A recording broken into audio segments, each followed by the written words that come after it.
Os nazistas não entendiam como 60 crianças desapareciam toda semana, até encontrarem um orfanato falso, Bruxelas, Bélgica ocupada, 17 de abril de 1943, 3 horas e 22 minutos da madrugada, Avenue Louis, 93.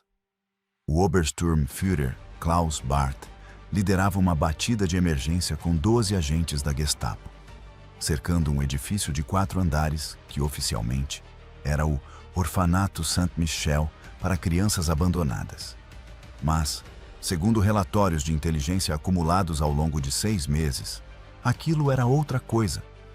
Algo completamente diferente e potencialmente muito mais perigoso para os interesses do Reich.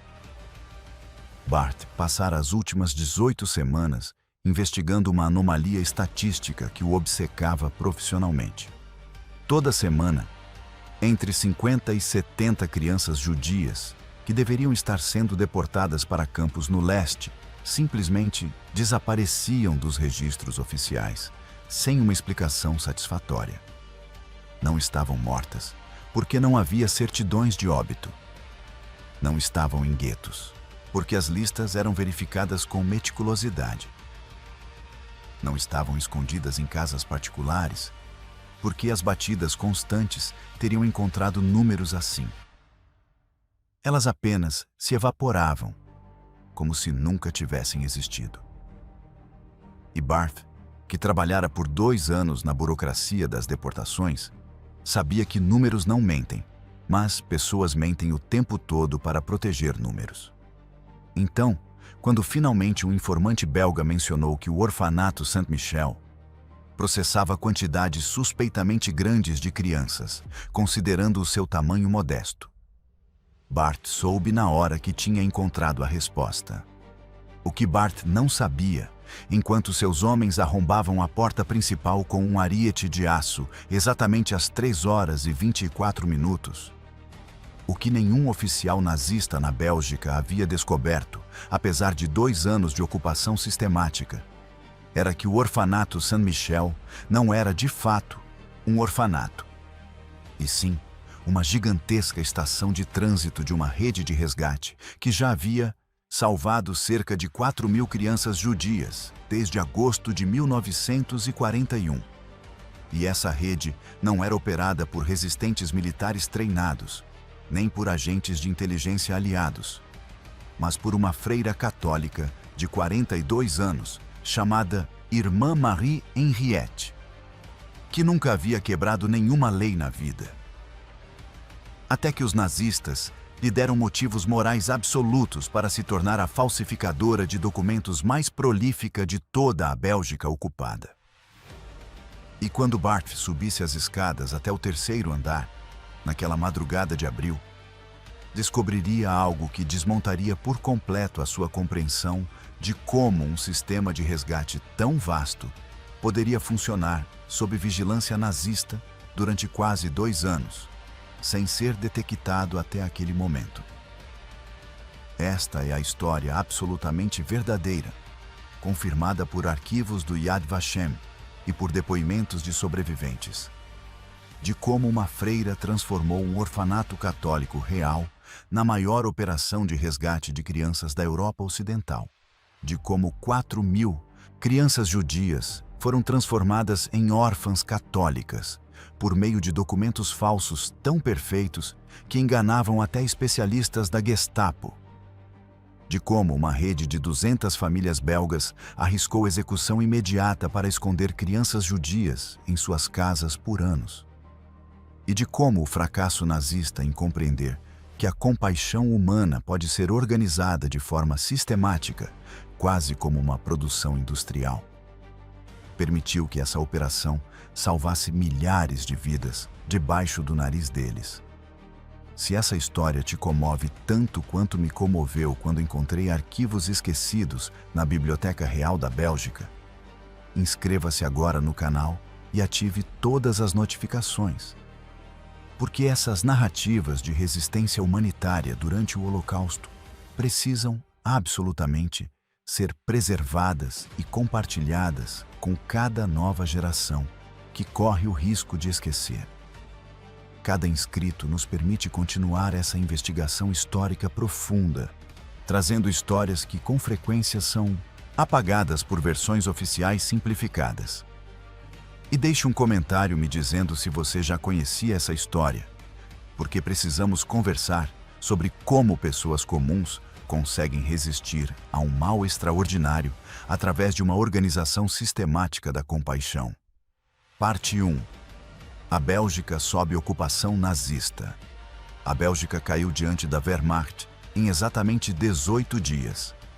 A invasão alemã começou em 10 de maio de 1940, às 4 horas da manhã, quando paraquedistas alemães capturaram o crucial Forte Eben-Emael, considerado inexpugnável, por meio de um ataque inovador, com planadores silenciosos.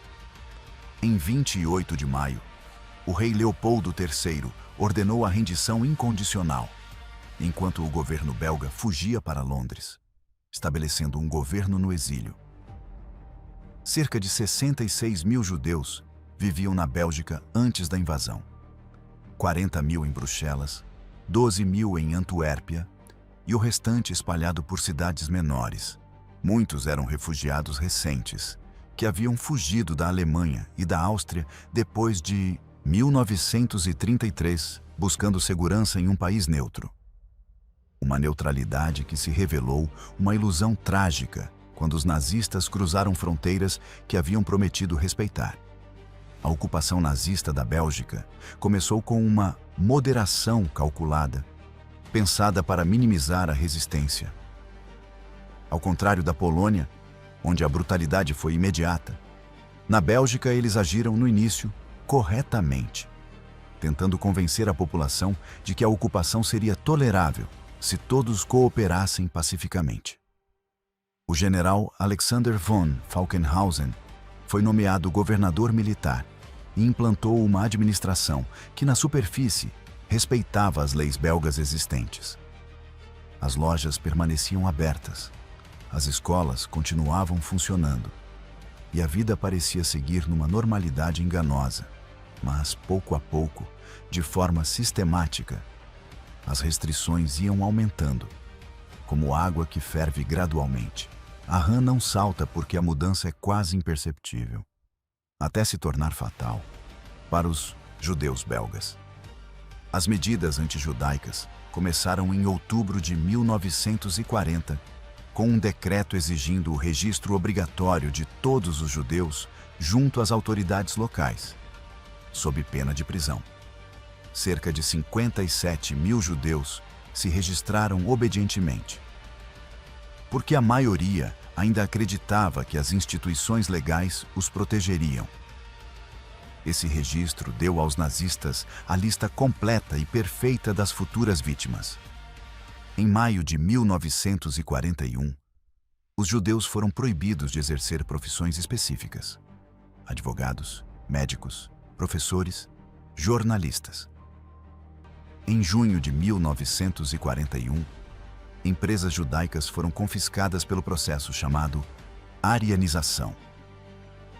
Em maio de 1942, veio a ordem mais visível. Todos os judeus com mais de 6 anos eram obrigados a usar uma estrela amarela costurada permanentemente na roupa, com a palavra Jood em holandês ou Juif em francês. A estrela amarela transformou instantaneamente os judeus em alvos visíveis de violência nas ruas. Crianças judias foram expulsas das escolas públicas em junho de 1942, oficialmente para proteger estudantes arianos da influência judaica corruptora. Famílias judias foram forçadas a se mudar para áreas designadas em Bruxelas e Antuérpia, criando guetos não oficiais, ainda que não formalmente selados como na Polônia. Cada medida era justificada por uma linguagem legal e burocrática, apresentada como necessária para a segurança pública ou para a proteção da raça ariana. Os nazistas haviam aperfeiçoado a arte de fazer um genocídio sistemático parecer um procedimento administrativo razoável. Marie Henriette Hendricks era freira da Ordem das Irmãs de São Vicente de Paulo, desde 1925, quando tinha 24 anos. Nascida em uma família católica devota e operária no distrito de Schaerbeek, em Bruxelas, tinha um pai carpinteiro e uma mãe costureira. Era a mais velha de 6 filhos. Desde cedo, demonstrou uma inclinação religiosa forte e uma capacidade organizativa notável, que a levou a funções de liderança dentro do convento. Em 1938, foi nomeada diretora do orfanato Saint-Michel para crianças abandonadas, localizado na Avenue Louise, 93. Um elegante prédio de 4 andares em um dos bairros mais prósperos de Bruxelas. Doado à ordem por uma família católica rica em 1920. Antes da guerra, o orfanato abrigava cerca de 30 a 40 crianças órfãs católicas, entre 2 e 14 anos. Operava com um orçamento modesto fornecido pela Arquidiocese de Bruxelas, complementado por doações privadas. A irmã Marie Henriette administrava o lugar com uma eficiência impressionante. As crianças recebiam educação básica, alimentação adequada, roupas limpas, formação religiosa e, ao completarem 14 anos, eram encaminhadas para aprendizados ou trabalhos apropriados. Era uma operação totalmente legal, respeitada pelas autoridades civis belgas. E quando os nazistas ocuparam a Bélgica em maio de 1940, a princípio não interferiram nas instituições religiosas católicas, porque queriam manter a igreja neutra, evitando criar mártires que poderiam inspirar resistência. A irmã Marie Henriette não tinha qualquer experiência em atividades clandestinas, resistência, falsificação ou engano sistemático. Antes da guerra, sua maior transgressão tinha sido, ocasionalmente, servir porções extras de sobremesa para as crianças favoritas, violando as regras rígidas de igualdade do convento. Mas em agosto de 1941, algo aconteceu. Algo que mudaria completamente a vida dela e, no fim, salvaria milhares de outras vidas. Parte 2. A primeira criança e a decisão. Sarah Rosenbaum tinha 6 anos e estava absolutamente apavorada. Seus pais, David e Esther, a levaram ao orfanato Saint-Michel em 15 de agosto de 1941, após semanas de discussões desesperadas sobre o que fazer enquanto as restrições nazistas se agravavam. David era um alfaiate judeu cuja loja havia sido confiscada em junho. Esther dava aulas particulares de francês, mas os alunos foram desaparecendo à medida que famílias belgas temiam se associar a judeus. Eles viviam em um pequeno apartamento no distrito judeu de Bruxelas e viam todos os dias vizinhos sendo presos em batidas noturnas sem explicação. Davi ouvira rumores de que os nazistas planejavam deportações em massa, embora oficialmente aquilo fosse apenas realocação para campos de trabalho no leste. Ele não acreditava nessas mentiras.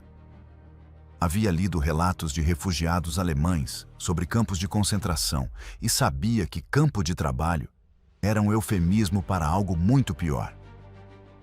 Os Rosenbaum consideraram opções limitadas. Esconder-se juntos como família era quase impossível. Exigia espaço, comida e documentos falsos para 3 pessoas. Fugir para a Suíça exigia dinheiro que não tinham e guias através de fronteiras vigiadas.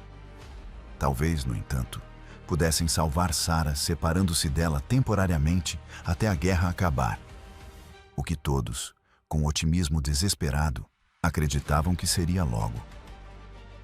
Eles tinham ouvido dizer que algumas instituições católicas aceitavam crianças judias discretamente, sem fazer perguntas comprometedoras. Então, numa noite de desespero, Davi bateu à porta do orfanato Saint-Michel. E quando a irmã Marie Henriette abriu, disse sem rodeios: "Somos judeus. Nossa filha precisa de abrigo. Vocês podem ajudá-la?" A irmã Marie Henriette olhou para aquela menina pequena, agarrada à mãe, chorando em silêncio, e se viu diante de uma decisão que definiria o resto de sua vida. A lei nazista era cristalina. Ajudar ou esconder judeus era crime punido com prisão imediata e provável execução. Dezenas de belgas já haviam sido fuzilados publicamente por esse crime.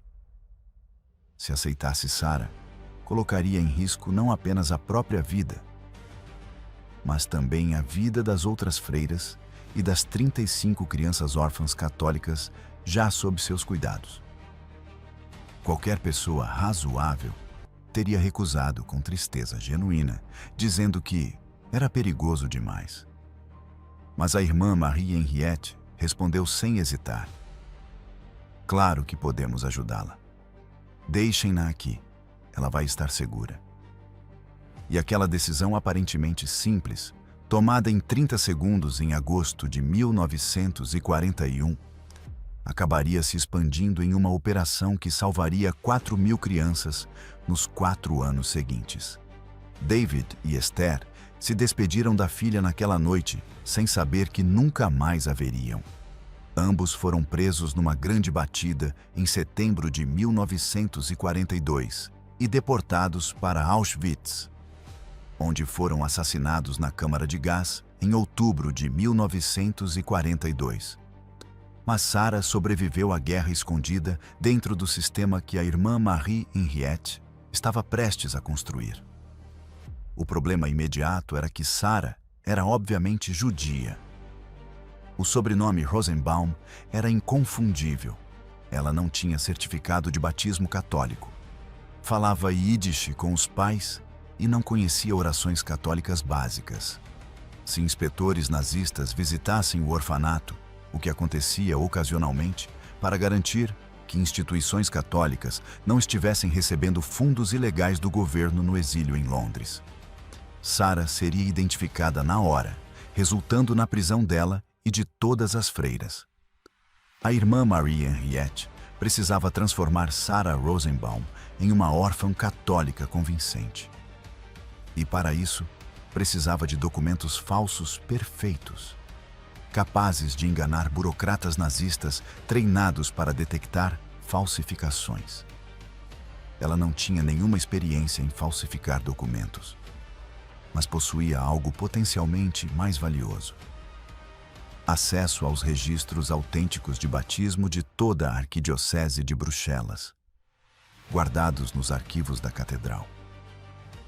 Esses registros continham nomes de todas as crianças católicas batizadas ao longo de décadas, incluindo crianças que haviam morrido na infância.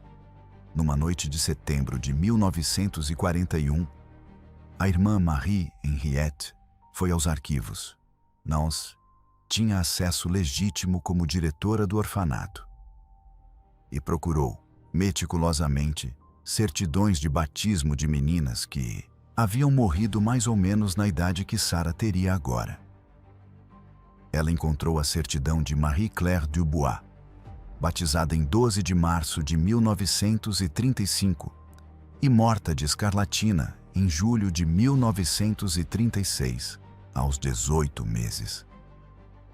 Nos registros oficiais, Marie-Claire existira por pouco tempo e depois morrera, mas sua certidão era completamente autêntica e válida.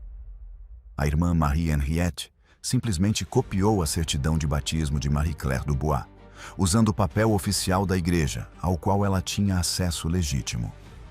Falsificou a assinatura do padre que fizera o batismo original em 1935, praticando até que a reprodução se tornasse indistinguível do original.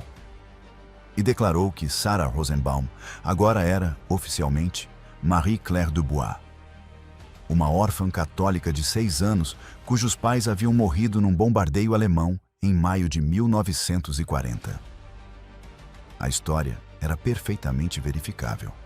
Milhares de belgas haviam morrido em bombardeios. Então, mais uma órfã não levantava suspeitas. A certidão de batismo era autêntica, porque literalmente era uma cópia de um registro real. Tecnicamente, ela não havia inventado nada. havia reassumido a identidade existente de uma criança morta e a entregado a uma criança viva que precisava desesperadamente dela. Sarah virou Marie Claire. Aprendeu orações católicas decorando foneticamente, mesmo sem entender o latim. Assistia à missa diária com os outros órfãos. Foi instruída com rigidez a jamais mencionar os pais, nem a vida anterior, e a não falar Yiddish sob nenhuma circunstância. Depois de 3 meses, ela internalizou tão profundamente a nova identidade que, quando inspetores nazistas visitaram o orfanato em dezembro de 1941 para uma verificação de rotina, a entrevistaram rapidamente e não notaram nada de suspeito. Ela era apenas mais uma órfã católica triste, dentro de uma instituição cheia de órfãos. O sucesso com Sarah mostrou à irmã Marie Henriette que o sistema funcionava. E mostrou algo ainda maior. Ela podia salvar uma menina. Podia salvar mais. Muitas mais. Só precisava organizar o processo de forma sistemática, como uma operação industrial, e não como resgates improvisados, um por um. Parte 3. A construção do sistema. Em outubro de 1941, a irmã Marie Henriette começou a construir deliberadamente o que se tornaria a maior rede de resgate de crianças da Europa Ocidental ocupada. Primeiro, precisava resolver o problema da documentação em escala. Ela não conseguiria, sozinha, falsificar certidões suficientes para dezenas de crianças por mês. Faltavam tempo e habilidade artística para manter uma falsificação perfeita em grande volume. Ela precisava de profissionais. Procurou discretamente Victor Martin, um impressor católico devoto de 58 anos, dono de uma pequena gráfica em Ixelles, que produzia sobretudo materiais religiosos para paróquias locais. Victor recusou no início.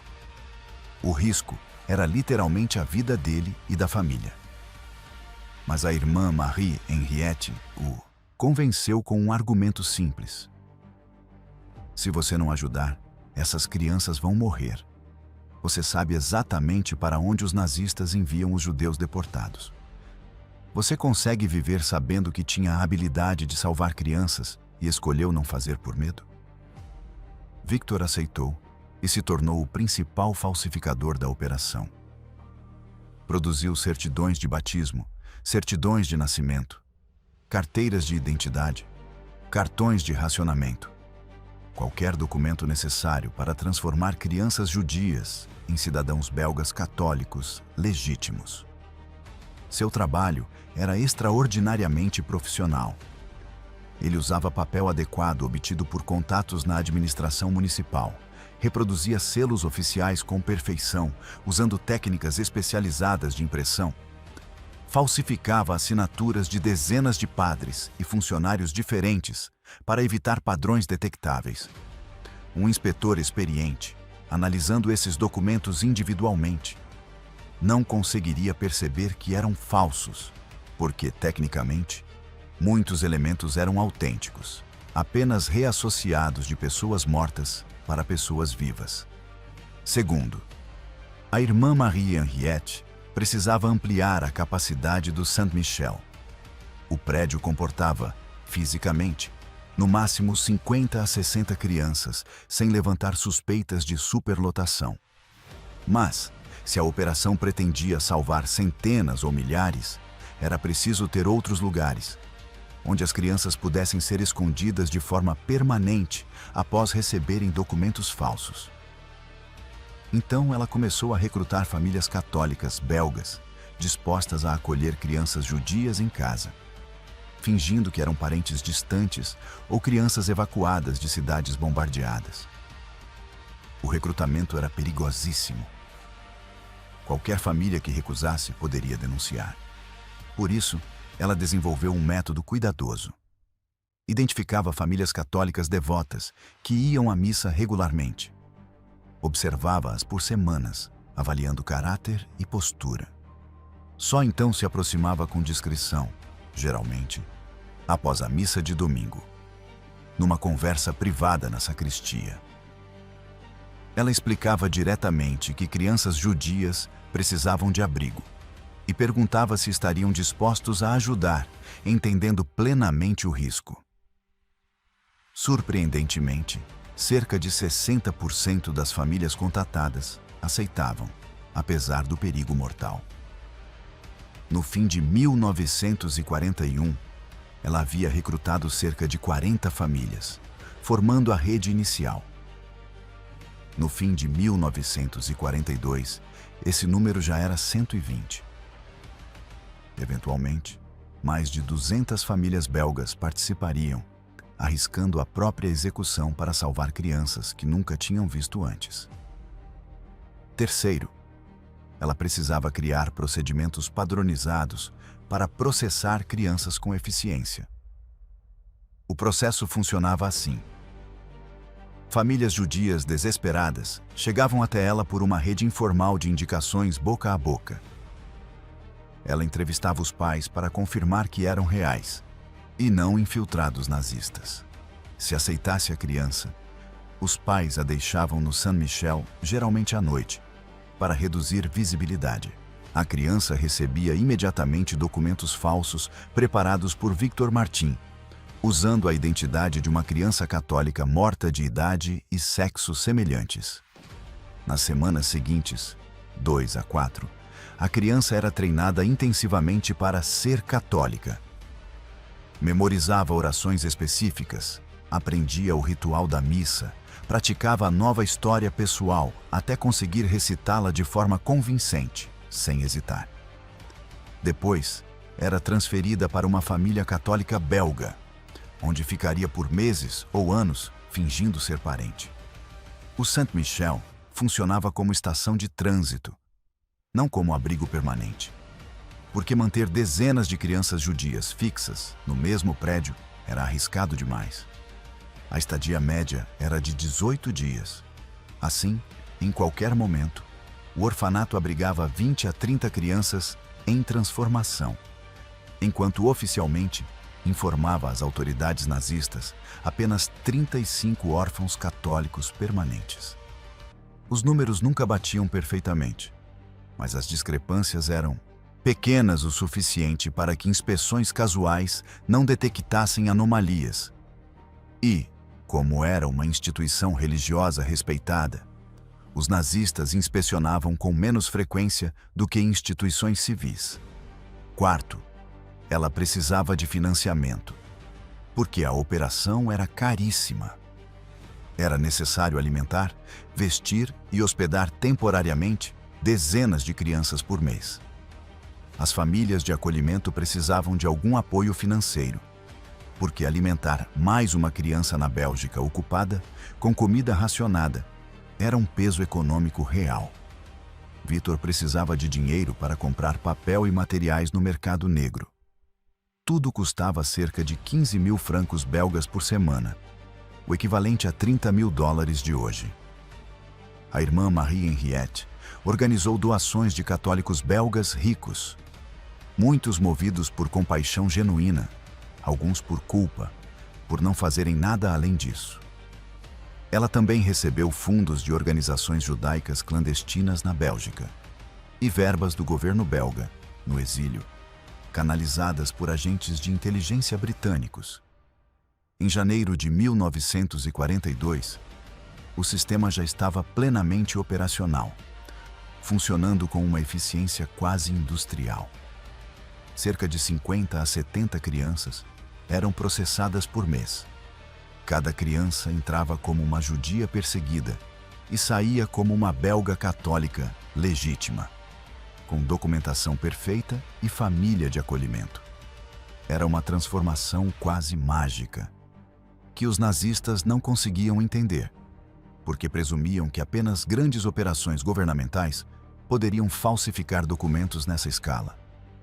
Nunca imaginaram que uma freira de meia-idade pudesse industrializar a compaixão. Parte 4. Operações sob pressão nazista. As deportações em massa de judeus belgas começaram oficialmente em agosto de 1942. O primeiro transporte partiu de Bruxelas, rumo a Auschwitz, no dia 4 de agosto, com 998 judeus em vagões de carga. No fim de 1942, cerca de 16.500 judeus já haviam sido deportados da Bélgica. As batidas se intensificaram dramaticamente, enquanto os nazistas tentavam cumprir as cotas estabelecidas por Berlim, determinando que todos os judeus da Europa Ocidental deveriam ser deportados antes do fim de 1943, conforme o planejamento da solução final, decidido na Conferência de Wannsee em janeiro de 1942. Os nazistas estabeleceram um ponto central de concentração no campo de trânsito de Mechelen, chamado Kaserne Dossin, a 25 quilômetros de Bruxelas. Judeus presos em batidas eram levados para lá, registrados meticulosamente, despojados de seus pertences e mantidos em condições brutais por dias ou semanas. Depois, eram carregados em trens diretamente para Auschwitz-Birkenau. O sistema era eficiente, aterrorizante e aparentemente inescapável. Famílias judias viviam em terror constante, esperando a batida noturna que, cedo ou tarde, inevitavelmente chegaria.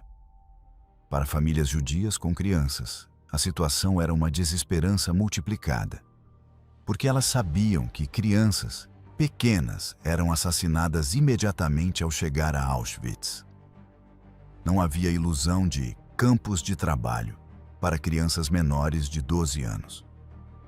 As histórias sobre câmaras de gás já haviam circulado o suficiente para que muitos pais entendessem o destino real. Embora a negação psicológica persistisse, por que aceitar que um governo estivesse planejando assassinar industrialmente a sua família era quase impossível para uma mente humana comum? Mas, no outono de 1942, a maioria das famílias judias em Bruxelas já sabia a verdade e buscava desesperadamente qualquer forma de salvar seus filhos, mesmo que isso significasse separar-se deles para sempre. A demanda pelos serviços do orfanato Saint-Michel explodiu. A irmã Marie Henriette recebia 10 a 15 pedidos por dia de famílias implorando para que ela salvasse seus filhos. Era fisicamente impossível aceitar todos, porque o sistema tinha limites. Victor só conseguia produzir um certo número de documentos falsos por semana. O orfanato só podia processar um certo número de crianças ao mesmo tempo, sem levantar suspeitas. E as famílias disponíveis para acolhimento eram finitas. A irmã Marie Henriette enfrentava escolhas impossíveis, uma espécie de dilema de Sofia, várias vezes ao dia. Aceitar esta criança significava recusar aquela. Salvar uma vida significava potencialmente condenar outra. E não existia critério racional para decidir quem merecia ser salvo, porque todos mereciam igualmente. Ela desenvolveu um protocolo brutalmente pragmático. Priorizava crianças com menos de 10 anos, porque eram mais fáceis de esconder e de treinar. Priorizava crianças sem traços físicos estereotipicamente judeus, porque podiam passar com mais facilidade como belgas católicos. Priorizava crianças cujos pais já haviam sido presos, porque eram órfãs de fato e não havia a possibilidade de reunificação familiar, reduzindo complicações emocionais. Era um cálculo frio, quase desumano, mas necessário quando os recursos são limitados e a demanda é infinita.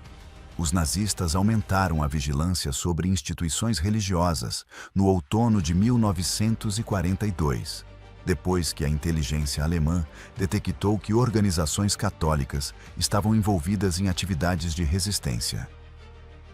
O orfanato Saint-Michel passou a receber inspeções mais frequentes, feitas por oficiais mais graduados e mais meticulosos. Em outubro de 1942, um Hauptsturmführer da Gestapo chamado Werner Koch passou 3 horas inspecionando o orfanato de forma obsessiva. Contou crianças, verificou documentos entrevistou individualmente várias delas com perguntas projetadas para detectar inconsistências nas histórias pessoais. A irmã Marie Henriette observava apavorada enquanto Koch interrogava um menino judeu de 8 anos chamado Jacob, transformado em Pierre Lefebvre apenas 2 semanas antes. Koch perguntou: "Quando foi a sua primeira comunhão?" Pierre/Jacob respondeu sem hesitar: 15 de maio de 1940, na igreja de Saint-Jean. Ele havia decorado essa data específica junto com dezenas de outros detalhes da identidade falsa. Koch perguntou: "Quem foi o padre?" Pierre/Jacob respondeu: "Padre Antoine Moreau", também decorado. Koch perguntou: "E qual foi o evangelho daquele dia?" Pierre/Jacob hesitou, porque ninguém tinha ensinado esse nível de detalhe. A irmã Marie Henriette interveio rapidamente. "Hauptsturmführer, essas crianças são órfãs traumatizadas. Perderam suas famílias em bombardeios, não se lembram de cada detalhe litúrgico com precisão." Koch aceitou a explicação e seguiu a inspeção sem detectar que cerca de 40% das crianças no orfanato naquela tarde eram judias. Depois que Koch foi embora, a irmã Marie Henriette implementou um treinamento ainda mais rigoroso. Agora, cada criança precisava memorizar não apenas os elementos básicos da nova identidade, mas também detalhes religiosos específicos. Evangelhos de datas importantes, nomes de padres locais, santos populares, canções católicas tradicionais. Qualquer coisa que um interrogador sofisticado pudesse perguntar. Crianças maiores de 7 anos recebiam treinamento por 3 a 4 semanas antes de serem transferidas para famílias de acolhimento. As menores de 7 eram consideradas mais seguras, porque as SS presumiam que crianças pequenas não conseguiriam mentir convincentemente e, por isso, eram interrogadas com menos rigor. Parte 5. As famílias de acolhimento e o preço da compaixão. As famílias católicas belgas que escondiam crianças judias viviam sob risco constante de execução imediata segundo a lei nazista. O decreto alemão de maio de 1942 declarava explicitamente: qualquer pessoa que ajude, esconda ou assista judeus de qualquer forma será fuzilada imediatamente, sem julgamento. Dezenas de belgas já haviam sido executados publicamente por esse crime, como aviso. Então, cada família que aceitava esconder uma criança judia sabia exatamente o que estava arriscando, e ainda assim, mais de 200 famílias escolheram fazê-lo. As motivações variavam. Algumas eram profundamente devotas e acreditavam ser um dever cristão proteger inocentes. Outras eram movidas por um sentimento antinazista geral e viam o ato como resistência patriótica. Algumas tinham amigos judeus antes da guerra e sentiam uma lealdade pessoal. Outras eram simplesmente pessoas decentes, que não conseguiam permanecer passivas enquanto crianças eram assassinadas de forma industrial.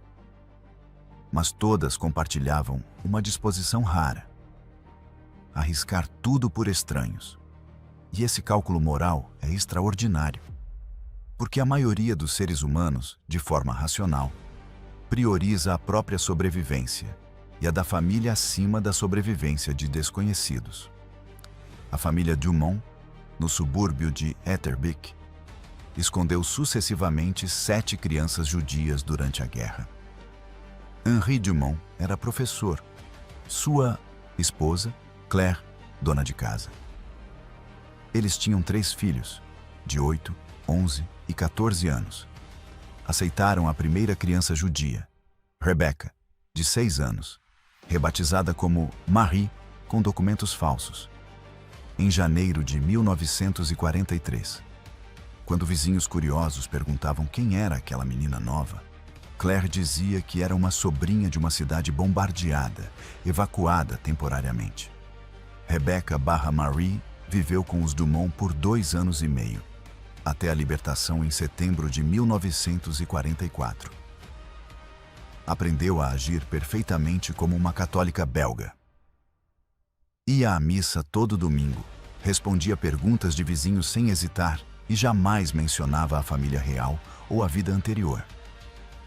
Depois, os Dumonts acolheram outras 6 crianças judias, processadas sucessivamente pelo sistema da irmã Marie Henriette.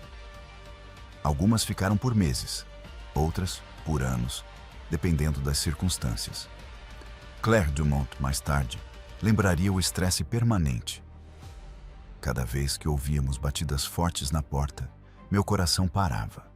Cada vez que víamos patrulhas alemãs na rua, achávamos que vinham nos buscar. Vivemos com medo constante por 3 anos, mas nunca pensamos em mandar as crianças embora, porque sabíamos que isso significaria a morte delas.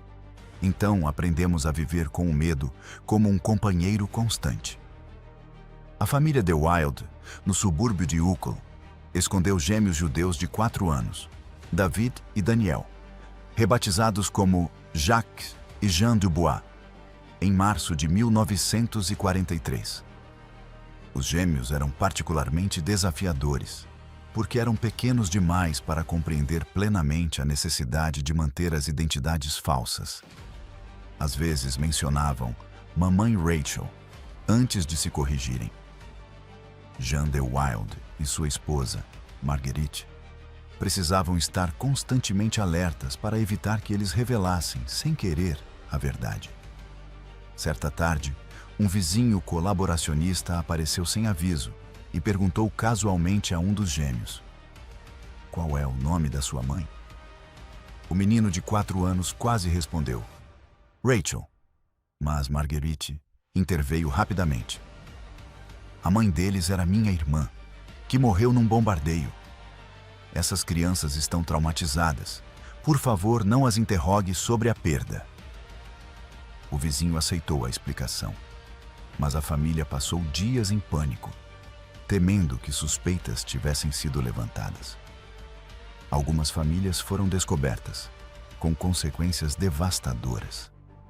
Em junho de 1943, a família Lambert, no distrito de Anderlecht, foi traída por um vizinho que notou que a sobrinha de 7 anos, chamada Sophie, tinha traços fisicamente estereotipados como judeus. A Gestapo prendeu toda a família Lambert, pai, mãe e 3 filhos, além da criança judia escondida, cujo nome real era Ruth. Todos foram deportados. Os pais Lambert foram enviados a Mauthausen e ambos morreram. Os 3 filhos deles sobreviveram, mas ficaram órfãos. Ruth, a menina judia que eles tentaram salvar, foi enviada a Auschwitz e assassinada na câmara de gás em julho de 1943, aos 7 anos. O vizinho, delator, recebeu uma recompensa de 500 francos belgas das autoridades alemãs. As famílias de acolhimento não arriscavam apenas a vida, também carregavam um peso econômico enorme. Alimentar mais uma criança na Bélgica ocupada, com racionamento severo, exigia criatividade e sacrifício. As famílias precisavam recorrer ao mercado negro, arriscando prisão adicional, ou reduzir as porções dos próprios filhos para alimentar a criança judia escondida. Algumas recebiam uma compensação modesta da irmã Marie Henriette, cerca de 200 francos belgas por mês, mas isso raramente cobria os custos reais. A maioria simplesmente absorvia tudo como parte do sacrifício. As crianças judias escondidas carregavam um trauma psicológico profundo. Viver sob identidades falsas, separadas dos pais, sem saber se suas famílias ainda estavam vivas. Muitas eram pequenas demais para entender tudo, mas sentiam o perigo constante. Algumas desenvolviam problemas de comportamento ou pesadelos noturnos. As famílias precisavam oferecer não apenas abrigo físico, mas estabilidade emocional para crianças traumatizadas. Muitas relataram ter criado laços afetivos intensos com essas crianças. E algumas, depois da guerra, escolheram permanecer com as famílias de acolhimento, porque suas famílias biológicas haviam sido totalmente aniquiladas. Parte 6. O investigador obsessivo. O Obersturmführer, Klaus Barth, havia sido designado para o escritório da Gestapo em Bruxelas, em julho de 1942, especificamente para coordenar as deportações de judeus belgas. Era um burocrata eficiente de 38 anos, contador de profissão antes de ingressar nas SS em 1936.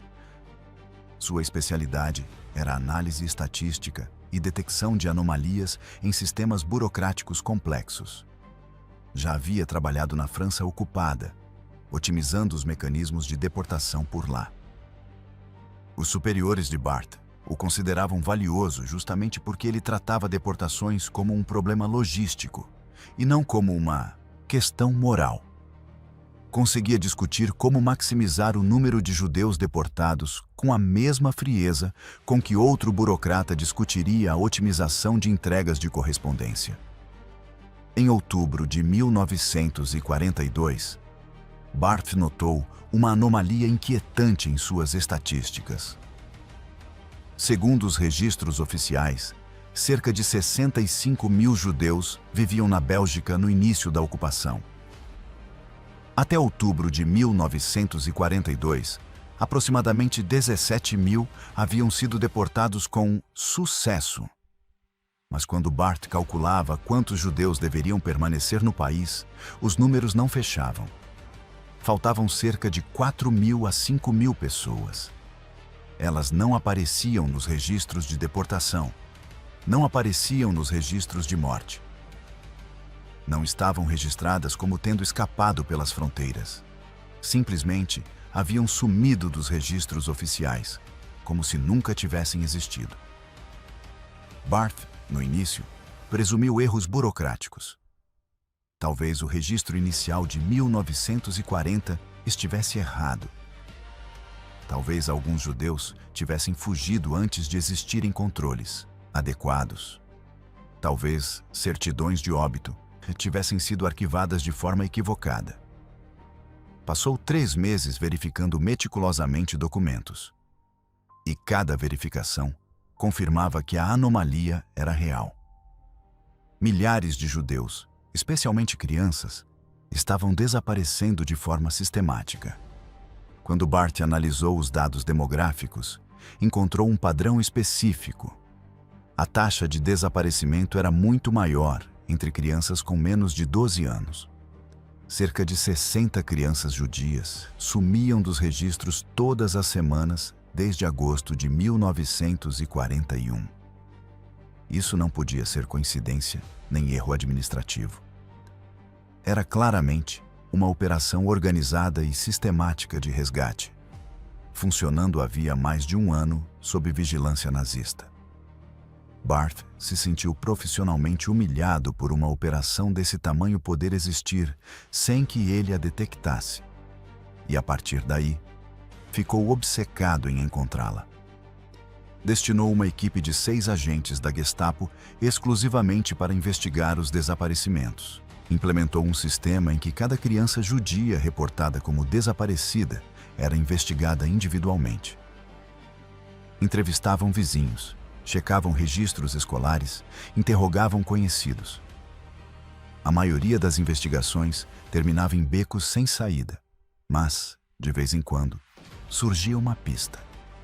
Em março de 1943, um colaboracionista belga mencionou, durante um interrogatório não relacionado, que tinha notado que o orfanato Saint-Michel, na Avenue Louise, parecia processar números suspeitosamente grandes de crianças, considerando seu tamanho modesto.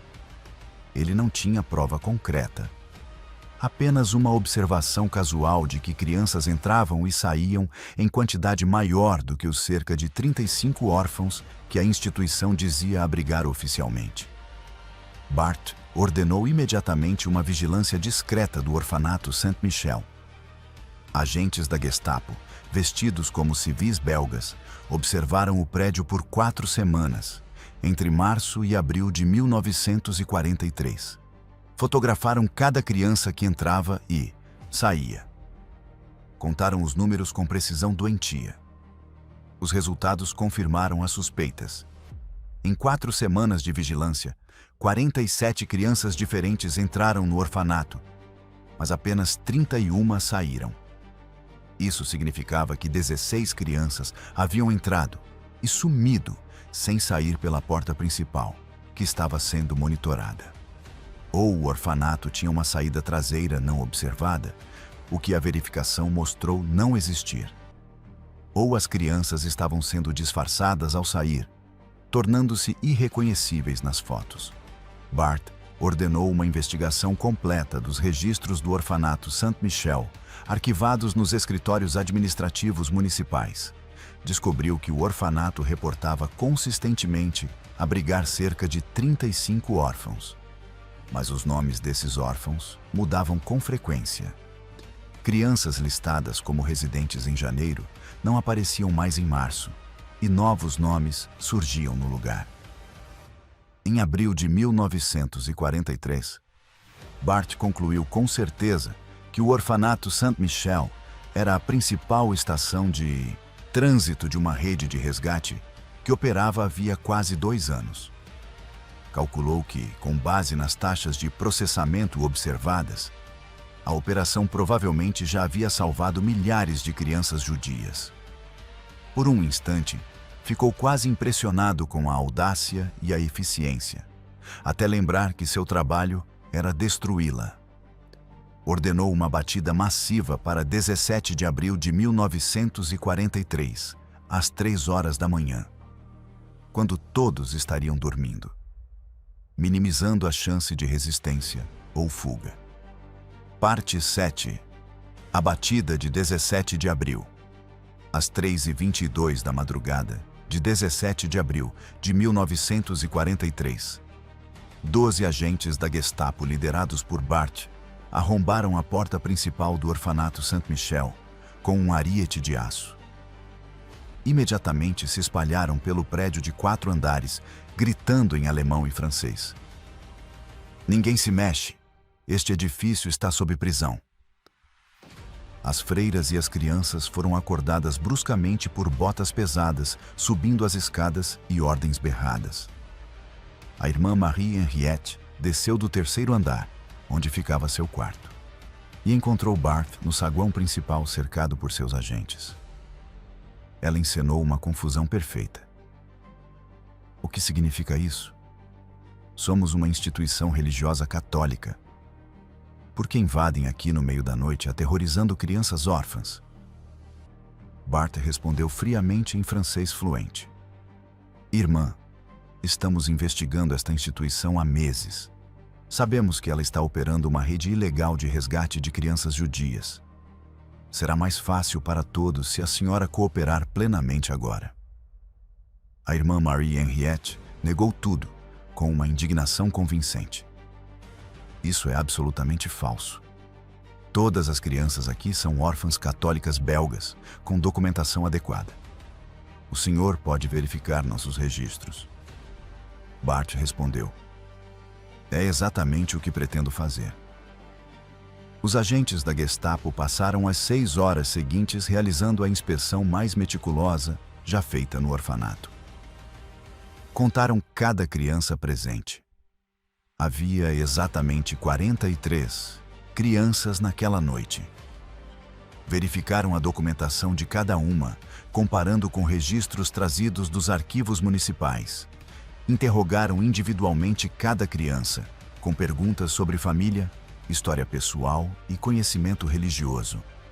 Vasculharam cada quarto em busca de evidências de falsificação ou correspondência com organizações judaicas clandestinas. Interrogaram cada freira separadamente, procurando contradições. Havia 14 crianças judias no orfanato naquela noite, em diferentes etapas de transformação. Algumas haviam chegado poucos dias antes e ainda estavam aprendendo as novas identidades. Outras estavam prontas para serem transferidas para famílias de acolhimento nos dias seguintes. Todas haviam sido treinadas exaustivamente sobre como se comportar em interrogatórios. Mas o treinamento pressupunha perguntas rápidas e casuais, não horas de interrogatório sistemático por especialistas da Gestapo. Bart interrogou pessoalmente um menino de 9 anos, chamado Jacó, transformado em Antoine Mercier uma semana antes. Começou com perguntas básicas sobre família e história pessoal, que Jacó/Antoine respondeu perfeitamente, porque as tinha decorado de forma obsessiva. Então Bart mudou para perguntas religiosas detalhadas. Quais são os 7 sacramentos? Recite o credo niceno em latim. Quem é o santo padroeiro de Bruxelas? Jacó/Antoine hesitou na terceira pergunta, porque seu treinamento religioso havia sido acelerado, focando nos elementos mais comuns. Bart percebeu a hesitação e pressionou. Uma criança católica belga de 9 anos certamente saberia que São Miguel é o santo padroeiro de Bruxelas. Por que você não sabe? A irmã Marie-Henriette interveio novamente. Senhor, essas crianças são órfãs traumatizadas. Algumas presenciaram a morte de suas famílias. Nem todas receberam educação religiosa completa. Estamos trabalhando para concluir a catequese delas. Era uma explicação plausível. Bart não conseguia provar, de forma definitiva, que Jacob era judeu apenas com base em lacunas de conhecimento religioso. Mas suas suspeitas se confirmavam. Ele continuou interrogando outras crianças, buscando aquela que quebraria sob pressão e diria a verdade. Às 9h30 da manhã, depois de 6 horas de interrogatórios, Bart não havia encontrado nenhuma evidência absolutamente irrefutável que pudesse usar para prender a irmã Marie-Henriette e fechar o orfanato. Os documentos de todas as crianças eram tecnicamente perfeitos, porque se baseavam em certidões de batismo autênticas. Nenhuma criança confessou ser judia, apesar da intimidação. Não encontraram provas físicas de falsificação, porque Victor Martin trabalhava em outro local. Bart estava profissionalmente frustrado. Ele tinha certeza de que estava sendo enganado, mas não conseguia provar dentro dos próprios padrões burocráticos nazistas, que exigiam documentação adequada até para prisões. Bart fez uma última ameaça. Irmã, vou deixar agentes aqui monitorando esta instituição permanentemente. Cada criança que entrar ou sair será fotografada e verificada contra os registros.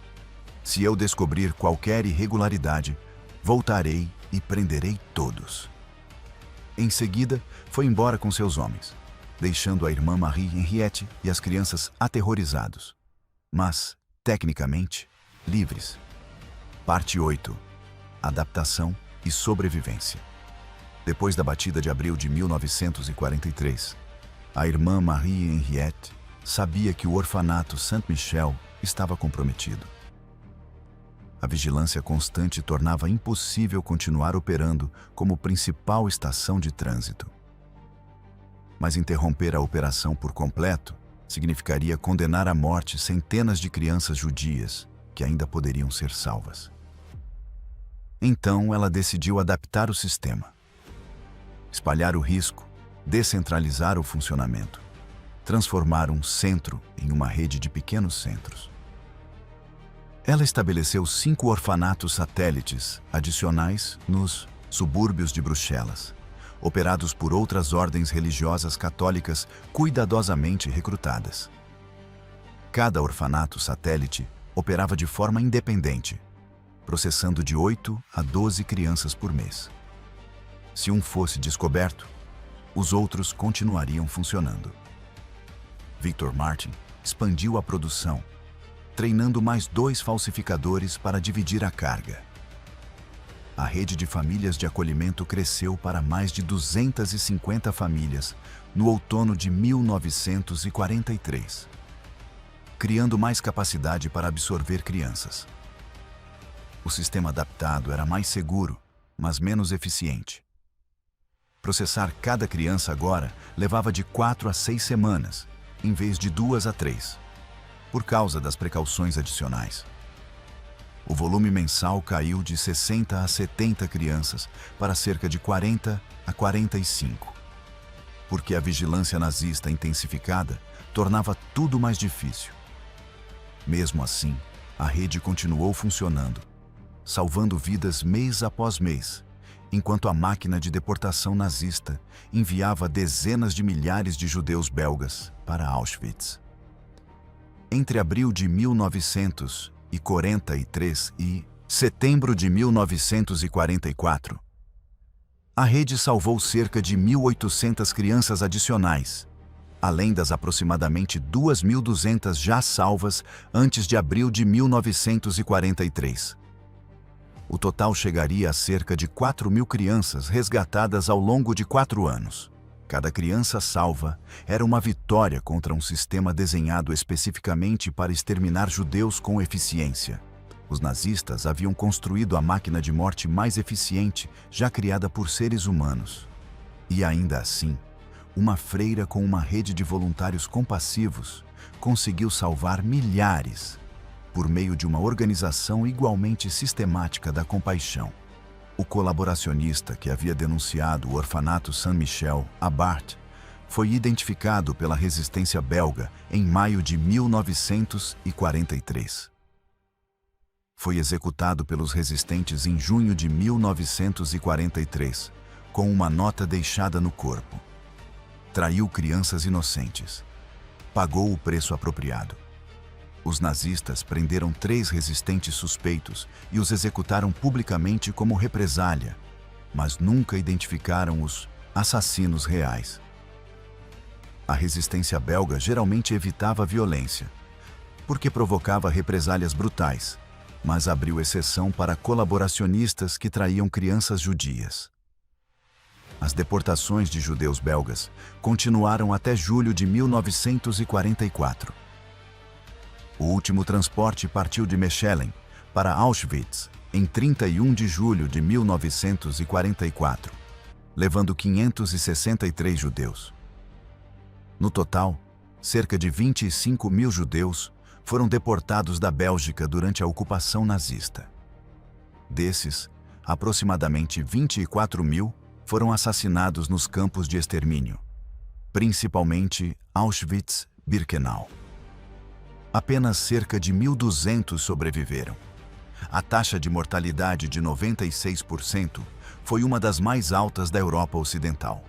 E ainda assim, paradoxalmente, a Bélgica teve uma das maiores taxas de sobrevivência judaica na Europa, porque aproximadamente 40.000 dos 66.000 judeus que viviam no país em 1940 sobreviveram. Cerca de 25.000 fugiram para a Suíça ou foram escondidos por belgas não judeus que arriscaram a própria vida. As 4.000 crianças, salvas pela rede da irmã Marie Henriette, representavam cerca de 10% de todos os judeus belgas que sobreviveram escondidos durante a guerra. Era uma contribuição estatisticamente significativa para o esforço total de resgate. E para cada criança salva, não era a estatística, mas a diferença absoluta entre viver e morrer. Parte 9. Libertação e legado. Bruxelas foi libertada por forças britânicas em 3 de setembro de 1944. Quando os soldados britânicos entraram na cidade, a população comemorou de forma frenética nas ruas. Bandeiras belgas, escondidas por 4 anos, apareceram em todas as janelas. Colaboracionistas foram presos por multidões furiosas. Alguns foram executados sumariamente em vingança. Era caos e euforia ao mesmo tempo. A irmã Marie Henriette e as freiras do orfanato Saint-Michel celebraram com gratidão profunda, porque sabiam que estavam há semanas, talvez dias, de serem descobertas e executadas. O processo de reunificar as crianças judias, escondidas com as famílias sobreviventes, começou imediatamente. mas foi devastadoramente triste. Porque a maioria das crianças descobriu que suas famílias inteiras haviam sido assassinadas. Das cerca de 4.000 crianças salvas pela rede da irmã Marie Henriette, apenas cerca de 800 foram reunificadas com pais sobreviventes. Aproximadamente 3.200 ficaram completamente órfãs, sem nenhum parente vivo. Muitas foram adotadas pelas famílias católicas belgas, que as haviam escondido durante a guerra, porque laços emocionais profundos tinham se formado. Outras foram enviadas para orfanatos judeus, criados por organizações internacionais de ajuda. Algumas emigraram mais tarde para a Palestina ou para os Estados Unidos.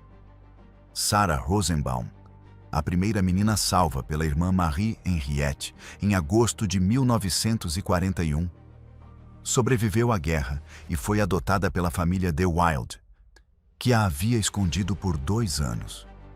Seus pais, David e Esther, tinham sido assassinados em Auschwitz em outubro de 1942. Sarah manteve legalmente após a guerra seu nome falso, Marie-Claire Dubois, porque era o único nome que lembrava com clareza depois de tê-lo usado durante 3 anos formativos da infância. Cresceu como católica belga. Casou-se com um belga católico em 1960. Teve 3 filhos e nunca falou sobre suas origens judias até 1985, quando finalmente contou a verdade aos filhos adultos, que ficaram em choque. Ela disse depois: "Fui judia por nascimento durante 6 anos. Fui católica por sobrevivência durante 60 anos. Agora sou apenas humana, grata por estar viva." Jacob, o menino interrogado por Bart na batida de abril de 1943, nunca foi reunificado com os pais, porque ambos foram assassinados em Sobibor em maio de 1943. Foi adotado por uma família judia belga sobrevivente, sem filhos. Emigrou para Israel em 1950. Entrou no exército israelense e depois tornou-se professor em Tel Aviv. Teve 4 filhos e 12 netos. Visitou Bruxelas em 1995 especificamente para agradecer à irmã Marie Henriette, mas descobriu que ela havia morrido em 1993, aos 92 anos. Em vez disso, visitou o túmulo dela e deixou uma pedra com uma inscrição em hebraico: "Você salvou a minha vida. Eu nunca vou esquecer." Klaus Bart, o investigador obsessivo da Gestapo, foi preso pelas forças britânicas em setembro de 1944. Foi julgado por crimes de guerra em 1946, considerado culpado por participação em deportações que resultaram no assassinato de milhares de judeus belgas, condenado à morte e executado por fuzilamento em janeiro de 1947. Em sua última declaração antes da execução, disse: "Eu apenas seguia ordens, cumprindo meu dever com eficiência." Nunca demonstrou remorso e, aparentemente, nunca compreendeu que eficiência burocrática aplicada ao genocídio é um crime moral absoluto. Victor Martin, o falsificador, sobreviveu à guerra e continuou seu negócio de impressão em Bruxelas, produzindo materiais religiosos. Nunca falou publicamente sobre seu papel na rede de resgate, considerando aquilo apenas um dever cristão que não exigia reconhecimento. Morreu em 1968, aos 85 anos. Seu obituário o descreveu como um impressor respeitado e membro devoto da comunidade católica, sem mencionar que ele havia falsificado milhares de documentos e salvado milhares de vidas. A irmã Marie Henriette continuou dirigindo o orfanato Saint-Michel até sua aposentadoria em 1975, aos 74 anos. Foi homenageada por Yad Vashem como Justa entre as Nações, em 1965. viajou a Israel para receber a honraria pessoalmente, onde se encontrou com dezenas de crianças, agora adultas, que ela havia salvado. Quando perguntavam por que tinha arriscado tudo para salvar crianças judias, respondia simplesmente: eram crianças precisando de ajuda. O que mais eu precisava saber? Ela viveu até 1993, morrendo aos 92 anos, cercada pelas freiras de sua ordem.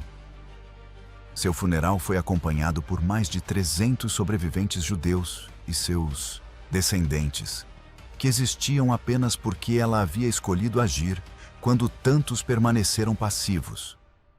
Os nazistas não entendiam como 60 crianças desapareciam toda semana, porque, no fundo, eles não conseguiam conceber que a compaixão pudesse ser organizada de forma sistemática, como uma produção industrial. A ideologia deles assumia que a bondade era um sentimentalismo fraco e ineficiente, enquanto o mal era forte e eficiente. Então, quando se depararam com um sistema de resgate que operava com eficiência comparável aos próprios sistemas de deportação, a incompreensão foi total. Eles nunca consideraram que pessoas comuns, movidas por compaixão básica, poderiam construir redes complexas, logisticamente sofisticadas, funcionando sob o nariz deles por anos. O orfanato falso não era realmente falso. Era um orfanato completamente real, salvando crianças reais de uma morte real, por meio de uma transformação real de identidades.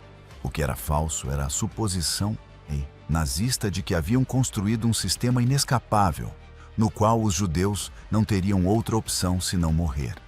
A irmã Marie Henriette provou que, mesmo dentro do sistema totalitário mais brutal, sempre existem fissuras onde indivíduos determinados podem resistir, salvando vidas, uma por uma, de forma sistemática, até que essas vidas individuais somem milhares.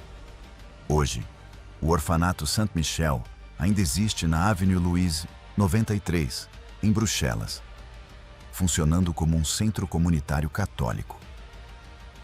Uma placa na entrada lembra que cerca de 4.000 crianças judias foram salvas ali durante a ocupação nazista.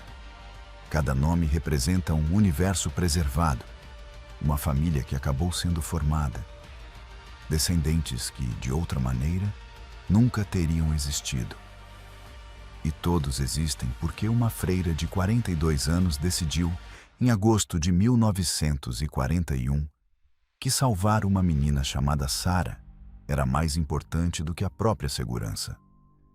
E essa decisão se expandiu, de forma sistemática, numa operação que salvou milhares.